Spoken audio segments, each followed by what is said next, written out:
Hi, I'm NASA astronaut Tracy Dyson. Welcome to Station Life. Houston on 2 for velocity confirmation. Step 4, 5, and 4, 6. We're moving on to step 5. Go right now for that activity. Copy. Thank you. Okay, Tracy, we copy, and that's good information. We'll pass it along. On today's show, we're going to highlight for you how we here at NASA use the unique environment on board the International Space Station to conduct groundbreaking research to better understand the science of nutrition off the Earth for the Earth. As I learned from my time on board the International Space Station, nutrition is vitally important to staying healthy and fit. But there are some unique challenges to most basic nutrition practices that we take for granted here on Earth. For more insight on the role nutrition plays on board the International Space Station, here's Don Pettit, Katie Coleman, and Chris Hadfield on ISS Mailbag. Oh, this guy, stray trout. One of my favorite guys. Oh, stray trout. Okay. How? Well, so wait a minute, the fishing guy is asking about food. I like that.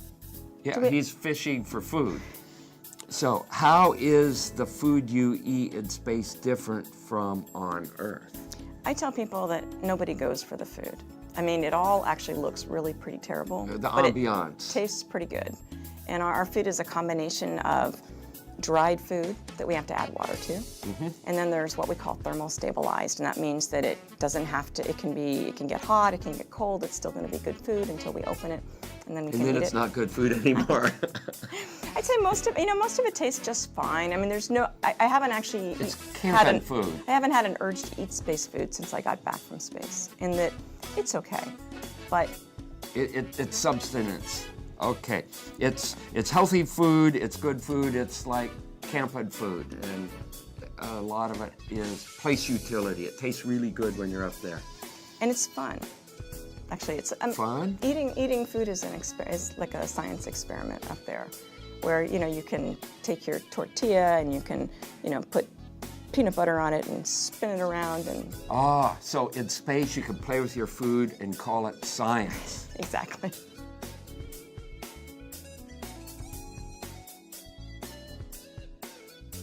Imagine that you have no refrigerator, you have no microwave, you have no oven, and your food has to arrive after having traveled thousands of miles in a really slow, unrefrigerated vehicle. What sort of food could you have?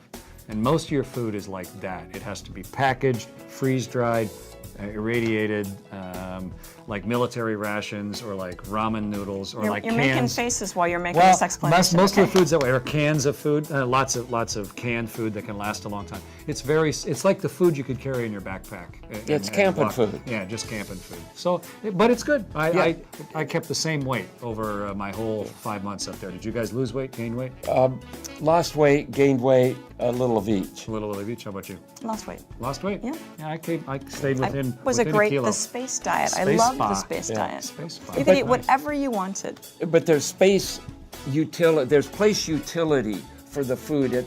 If you ate space food for dinner down here, it'd be okay, but you wouldn't go back for a second.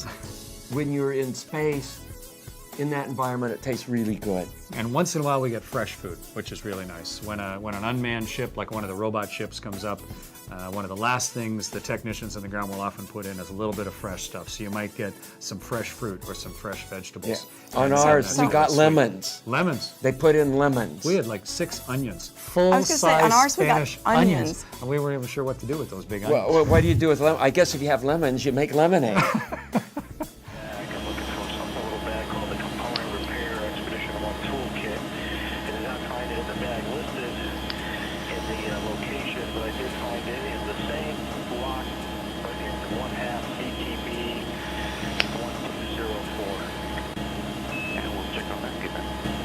Our International Space Station is an unprecedented research platform in space, allowing scientists from all around the world to conduct experiments that can't be done anywhere else. Over 1,500 investigations have been completed or are ongoing in the following disciplines: human health and performance, technology testing for enabling future exploration, physical science, earth and space science, biology and biotechnology. The wonder of science and space is probably best described in our series, ISS Science Garage. Antarctica. Antarctica. Or maybe mobile applications, like if you're on some kind of vessel and you want to grow some garden greens to spice up your food or something like that. Spacecraft, colonization, you're going away from planet Earth, you're probably going to be using either hydroponics or aeroponics to grow your plants. Okay, so it's a space, it's driven by a space need, at least with NASA has grabbed it and is running with it for space. But it has applications to all kinds of It does.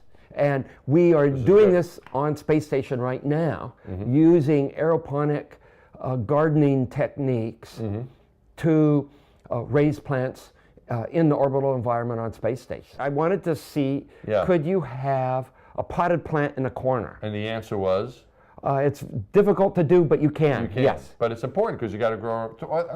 Isn't there like regular experiments on Space Station? Oh, there are. There are regular experiments that have formalized pieces of hardware with terrariums and all of that stuff. Right. And they use aeroponics to grow these seeds, and that's part of a big principal investigator experiment. But you didn't do it that way. No, I flew with seeds, and then I tried to figure out how to do this once I got on orbit. But your plants were pretty big. You told me I had a sunflower. I was able to grow a sunflower that was a meter and a half long. From a seed? Yeah, and it bloomed and it made seeds. All right, so I'm guessing these experiments from these principal investigators didn't have anything really big growing. Well, maybe they have a growth chamber about like that, or maybe the growth chamber's like this. But yours was out in the open. Mine was out in the open. So you had like a garden going on. Well, I don't know what I'd call it a garden, but I had a few plants. I would call it like a garden. So you had like a park.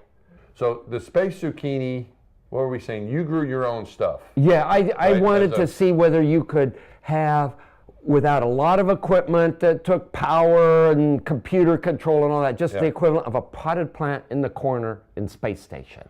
All right. And so I brought a few seeds. I brought zucchini, broccoli, and sunflower.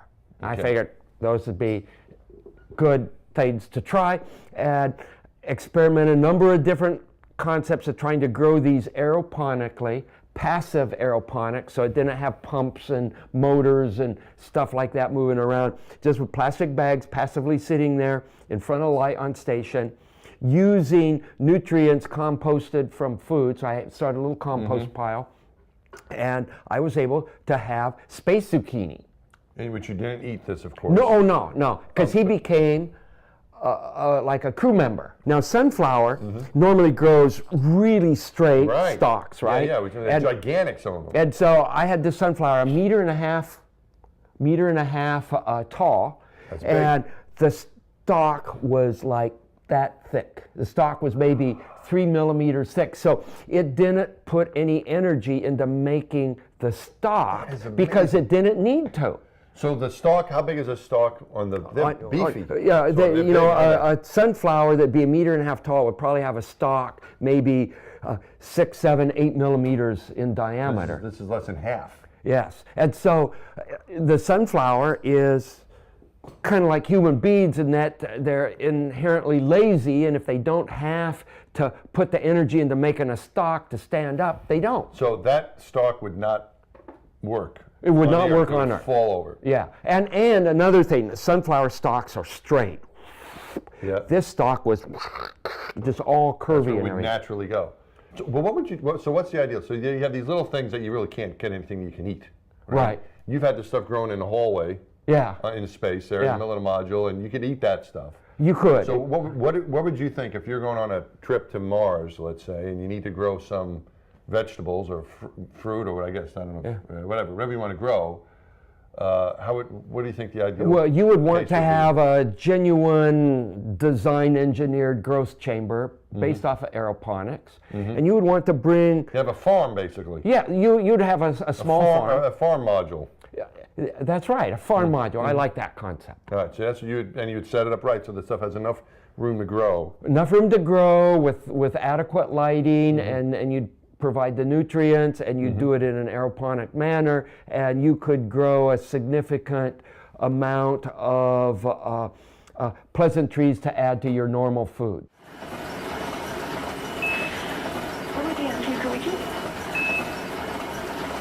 Let's just down to storage. It's scheduled at 15:25. Please let me know when I have a double month our focus is on nutrition research on board our International Space Station. Living in space for 6 months changes our bodies in a number of ways. We lose bone mineral density, our muscles atrophy, our cardiovascular system gets weaker, and we experience immune system dysfunction. One way of understanding our bodies and how they change during the course of a long-duration space mission is to study our bodily fluids taken at specific times throughout our mission. These samples provide scientists with information on bone metabolism, oxidative damage, body chemistry, and hormonal changes. An increased understanding of the role that nutrition plays in the adaptation to spaceflight has broader application here on Earth. One example is that understanding the relationship of nutrition to bone loss is potentially valuable for patients suffering from osteoporosis here on Earth. We're using the space station to study the risks to human health that are inherent in space exploration. Let's take a look at what we have learned off the Earth about proper nutrition combined with high-intensity exercise in helping to treat better osteoporosis here on the Earth. The bones in our bodies are alive, growing, and changing all the time.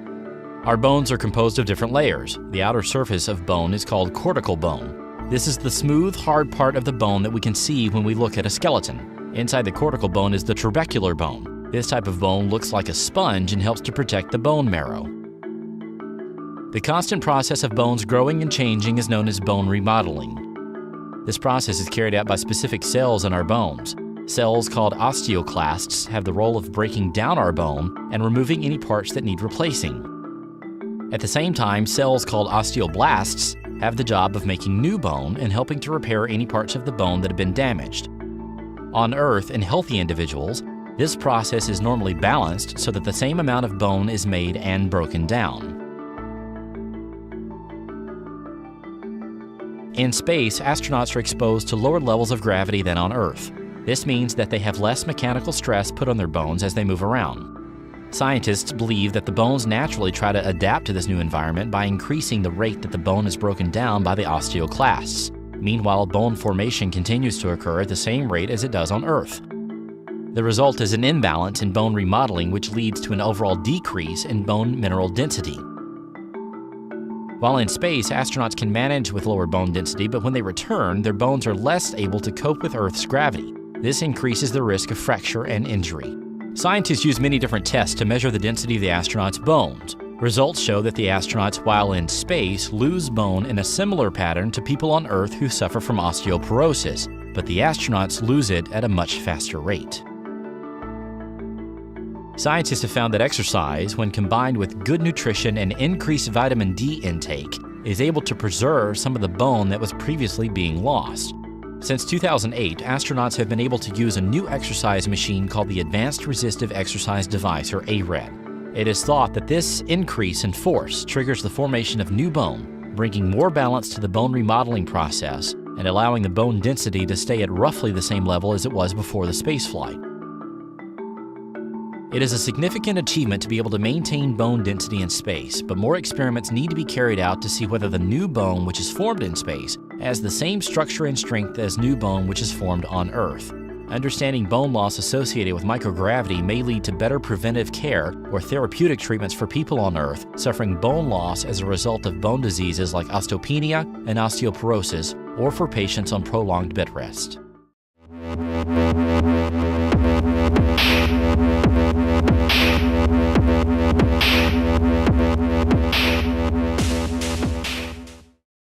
In space and on Earth, our bodies require proper nutrition. Defining nutrient requirements for spaceflight and ensuring provision and intake of those nutrients are primary issues for astronaut health and mission success. After all, you are what you eat. One challenge is providing appetizing food for astronauts that does not require refrigeration and has a long shelf life. While the food is much better than you might imagine, and we've come a long way since the beginning of spaceflight, we do have limited access to fresh foods. If you've ever prepared lunch for someone special, you may wonder how food for our astronauts living and working on board the International Space Station is made and delivered. In our next segment, we're going inside NASA's Space Food Systems Laboratory, as seen on the National Geographic's Space Station Live program.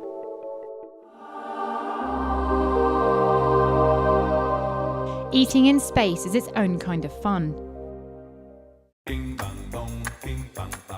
But keeping astronauts fit and healthy is a serious business.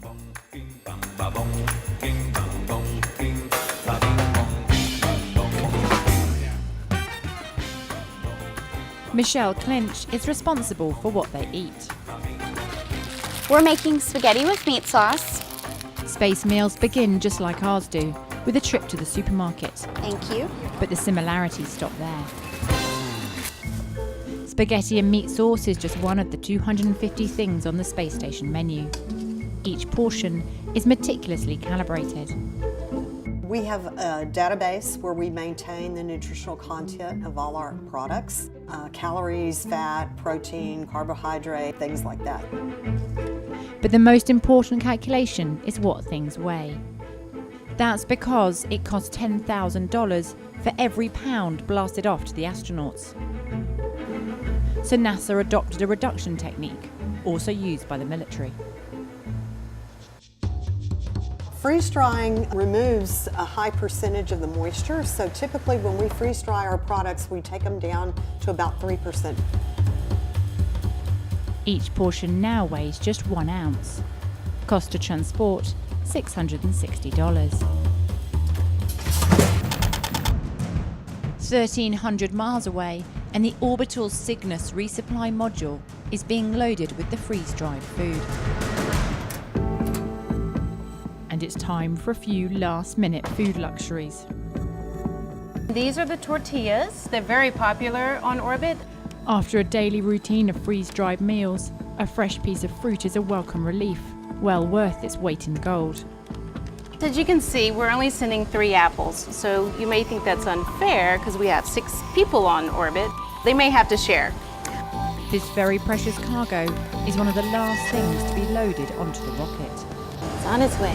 3, 2, 1. Less than a kilometer away from us now. 2 days later, Cygnus docks with the space station. We're getting ready to berth the Cygnus 1 vehicle. All right. Looks really good. Perfect. Perfect. All right. Bonus food. Including some surprise treats from their families. Wow. Oh, look at that. Tortilla. The real tortillas. Look at that. Real tortillas.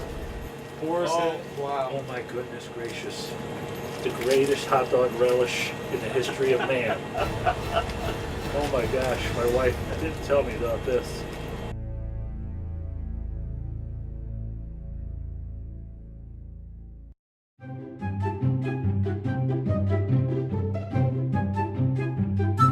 What was my favorite food on board the International Space Station?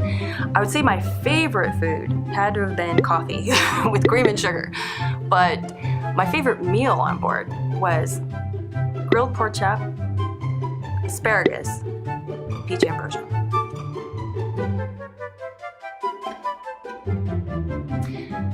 My least favorite food was teriyaki beef steak. It was really mushy.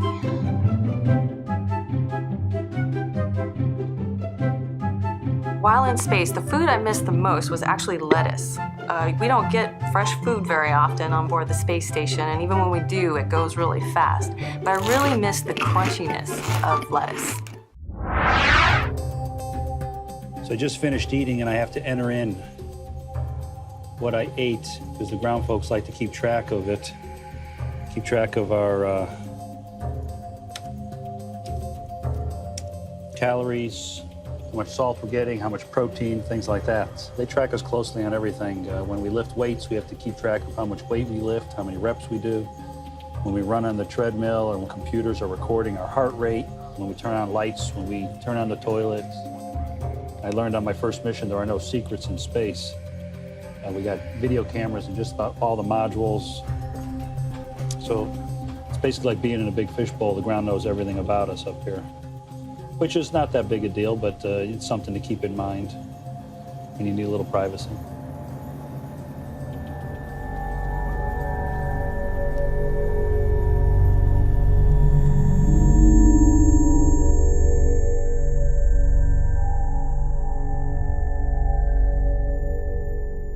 As you can see, ISS nutrition research is vital towards improving the quality of human health and well-being in space and on Earth. NASA is constantly looking for ways to benefit humanity, as together we take the next steps towards exploring the universe, searching for answers that matter to us most. Thanks for joining us on Station Life at our behind-the-scenes look at nutrition research aboard the International Space Station. Be sure to follow us on Facebook and Twitter for the latest research news. Until next time, we're working off the Earth for the Earth.